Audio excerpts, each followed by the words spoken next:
But let's start this hour back on the subject of selective mutism. And there are calls on the show today for a better understanding of that condition that affects 1 in every 140 children and is often dismissed as shyness. Our reporter Michelle Cross has been to meet one child affected by selective mutism, 7-year-old Charlie, and his parents Laura and Andy. It was when Charlie was around 3. I picked him up from nursery one day, and we just, as you would with a child, we sort of said to his teacher, say goodbye to the teacher, and he didn't say anything.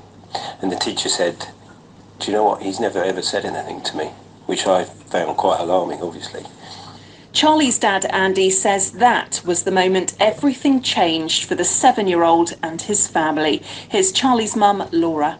My initial thought was that he was just shy and that he would just grow out of it. You don't necessarily want to believe it at first, but the more we found out, it was literally describing Charlie, and so it was, we couldn't ignore it.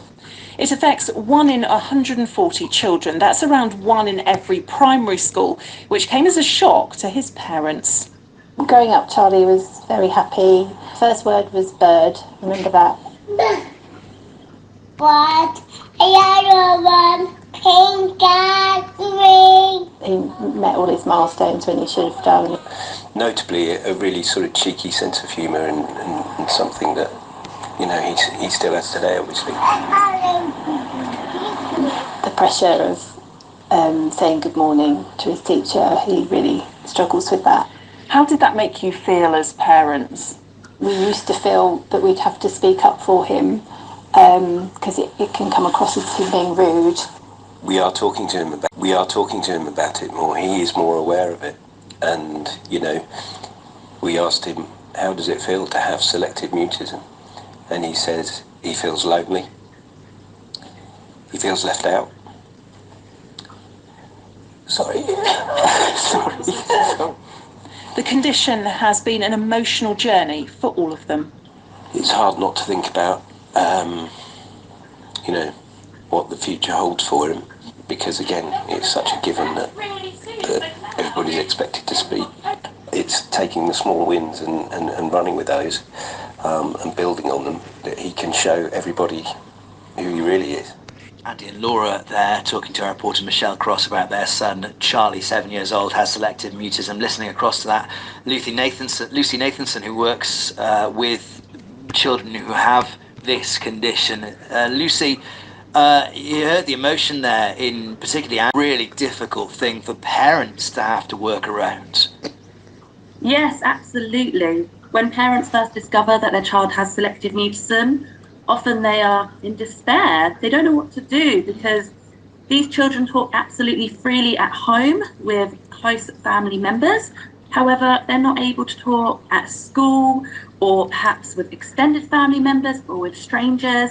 So parents really worry about their child's future. Yeah, and I guess kind of hard to square that difference as well. You've got a bright, bubbly young person at home, and then you hear reports of them going into school, going into nursery or childcare, and not talking. Exactly. It's really puzzling for parents at the start, and very worrying. We had Joanna Turner on in the last hour from 𝗬𝗲𝗏, which is the Selective Mutism Information and Research Association. And one of the things that I asked her, Lucy, was whether this was an increasing problem because of the anxiety pressures of the modern world, or whether it's something we're just becoming a bit more aware of. Potentially it is that there's more children, but also I think as well becoming more aware of these things that children are experiencing, and we're taking it much more seriously. We're no longer just saying, okay, he's shy, or you have to speak. We're saying what's going on, why isn't this child talking, why isn't this child being able to communicate, and we're learning much more as well. So it's probably both. I imagine it must be, initially at least, pretty exasperating for parents. You want your child to speak. If they are bubbly and confident at home, you kind of sometimes can't understand how a different setting might suddenly make them, for want of a better expression, clam up. Absolutely, and we hear loads, and it's my experience as a parent to two girls with SM myself, is you don't always know that it's happening, and the parents can often be the last to know. Right. So it's in school, and the teachers aren't perhaps communicating that to the parents, that actually this child isn't talking, or hasn't been able to talk for 6 months, a year, more, and the parents don't realise that, because at home they often have a very vibrant, very bubbly, very confident child, that they're not realising difficulties the child's experiencing when that child isn't with them. Joanna Turner there from 𝗬𝗲. Lucy Nathanson, one of the things I think is worth making clear here is this isn't a choice. This isn't something that a child just chooses to do. And I don't know how that informs the kind of support you give when you are therapizing, is that the verb, with these families? Absolutely, it's so important for everyone around the child to understand that these children are not being rude or stubborn by not talking. It really is completely involuntary for them. It's can be compared to a phobia of talking, and just like any phobia, when we're faced with our phobia, our body goes into the fight, flight, freeze response, and these children are going into that freeze response. Their muscles are tensing up, and crucially their throat muscles, and even if they really want to talk, the words are just not coming out. And education and understanding is the first step to helping these children. Sure, and quick intervention as well, because I guess all the time that they are behaving like this in schools, they are potentially missing out on learning. Yes, 100%. Early intervention is key.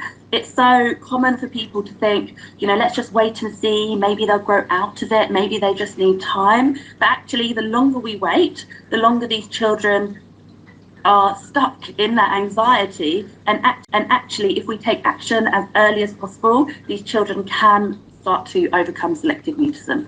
Well, look, really good to talk to you this morning. I appreciate you taking the time out. Lucy Nathanson there, you can find her online. She's a child therapist specialising in selective mutism.